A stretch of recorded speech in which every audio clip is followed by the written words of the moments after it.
Shalom. Shalom. Silakan kembali dimuliakan oleh Tuhan. Karena waktu sudah tiba, kita akan mulai ibadah kita.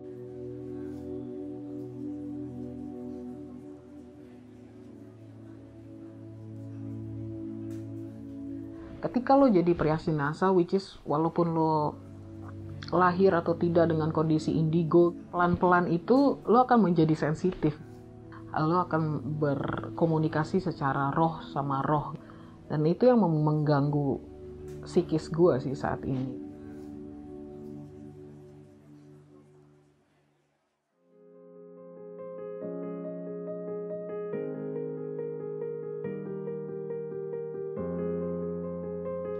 Hai semuanya, nama saya Gloria Elsa. Saya adalah perias jenazah gratis di Jakarta, founder Maraton Kebaikan, sekolah buat para perias jenazah di Jakarta juga.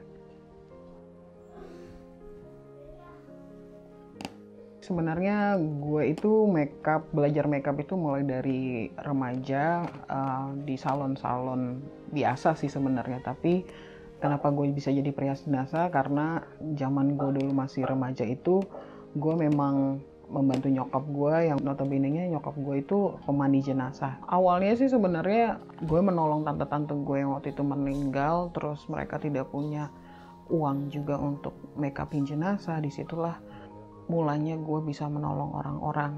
Gue mulai tahun 2017 itu gue memutuskan untuk menjadi seorang perias jenazah yang profesional itu karena gue percaya bahwa pada saat berduka itulah orang yang benar-benar harus lo tolong. Bukan pada saat senang-senang gitu lo party-party. Karena ketika lo menolong seseorang pada saat mereka tidak punya kekuatan, dan disitulah letak dimana lo bisa menunjukkan rasa cinta yang besar kepada sesama gitu.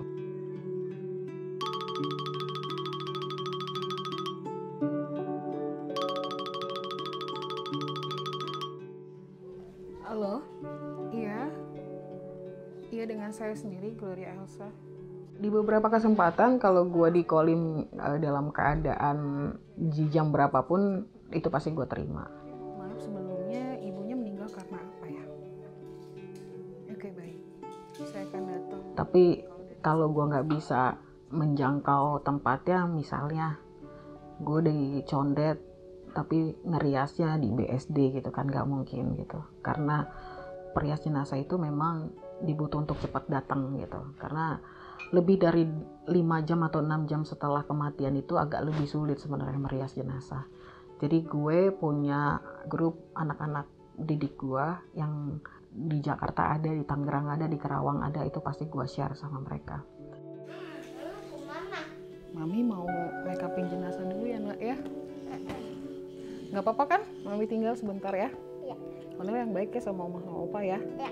Oke? Iya. Oke. Give me hug. Bye-bye.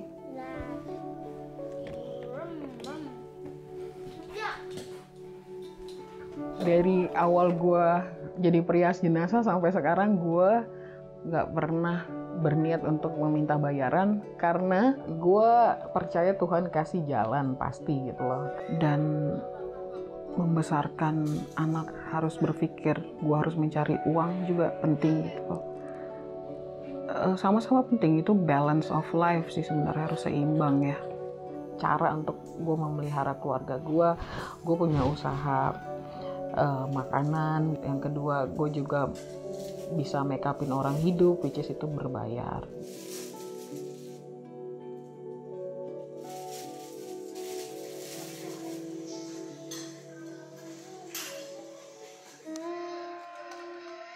Karena gue gak punya uang untuk membeli make up, akhirnya pernah nyobain salah satu tante gue meninggal, gue pakai make up kadaluarsa, ternyata bisa. Dan disitulah tercetus gue mau bikin maraton kebaikan, don't throw your makeup.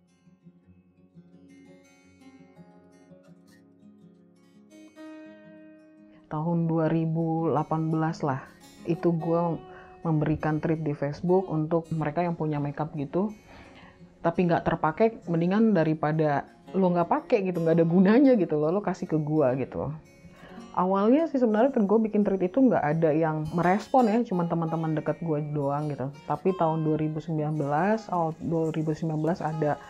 ada salah satu komunitas beauty blogger gitu yang mengangkat itu, akhirnya jadi rame dan kemudian ada banyak orang yang memberikan makeup gratis ke gue, dan disitulah banyak program TV yang mengundang gue. Di situ gue berbicara, speak up, perias jenazah itu bukan pekerjaan yang sepele gitu loh, pekerjaan yang kalau misalnya kita bisa konsentrasi di situ bisa menghidupin keluarga lo juga gitu.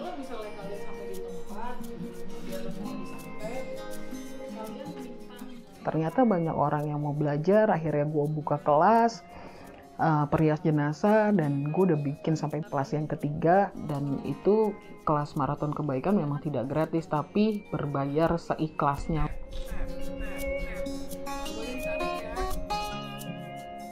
Gue berharap sih kalau maraton kebaikan itu bisa akan terus ada gitu dan melahirkan para perias-perias jenazah yang bisa menabur kebaikan buat orang-orang atau keluarga-keluarga yang berduka gitu.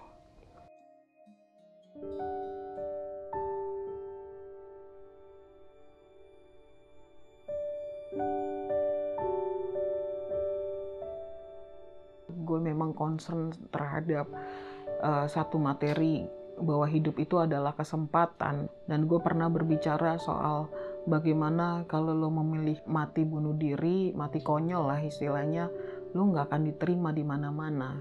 Justru itu yang membuat banyak orang yang menghubungi gue.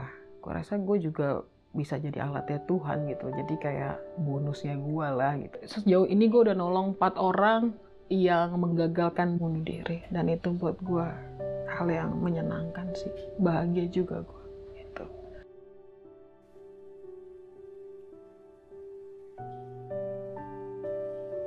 Ditanya kalau soal nyaman atau tidaknya melewati proses kehidupan gue adalah manusia bukan malaikat. Akibat dari jangka panjang yang menjadi perias jenazah ini sudah mulai gue rasakan, karena gue merasa ketakutan, cemas yang luar biasa. Ketika lo jadi perias jenazah, which is walaupun lo lahir atau tidak dengan kondisi indigo, pelan-pelan itu lo akan menjadi sensitif. Lo akan berkomunikasi secara roh sama roh. Bagaimana saat mereka meninggalkan dunia, pesan mereka kepada anak-anaknya, keluarga. Dan itu yang mengganggu psikis gue sih saat ini. Itu benar-benar luar biasa ya dampaknya sama kehidupan gue sehari-hari. Dalam 1 bulan itu ke IGD ya 30 kali. Walaupun dokter sama orang-orang ahli kesehatan, perawat bilang you're okay gitu loh, semua everything's good.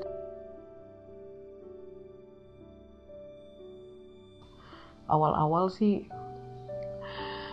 gue ngerasa kalau gue udah mulai gila, atau gue ngerasa kayak gue mulai kerasukan, tapi ternyata hanya rasa cemas aja yang berlebihan gitu. Demi sengsara Yesus yang pedih, tunjukkanlah belas kasih-Mu kami dan seluruh dunia. Demi sengsara Yesus memutuskan untuk bisa mengatasi anxiety gue sebenarnya saat itu gue berdoa ya. Demi sengsara Yesus yang pedih, tunjukkanlah belas kasih-Mu kepada kami dan seluruh dunia. Amin. Yang kedua, gue banyak cari tahu lah tentang sakit ini gimana gitu. Tapi sejauh ini gue bisa mengatasi anxiety gue harus bergaul nih sama orang-orang yang hidupnya positif, banyak tanya, menyibukkan diri juga gitu. Jadi itu sih yang gue lakukan. Balik lagi ke kehidupan gue yang rebel zaman dulu, gue gak percaya adanya Tuhan, gue gak percaya bahwa hidup gue itu ditentukan dengan Tuhan gitu. Sampai pada akhirnya saat gue gak punya apa-apa, di saat itulah gue menolong banyak orang tapi Tuhan cukupkan. Jadi ternyata gue baru paham ketika lo berbuat baik, lo akan mendapatkan juga karma yang baik dan banyak berkat yang Tuhan kasih dengan cara yang ajaib itu dia.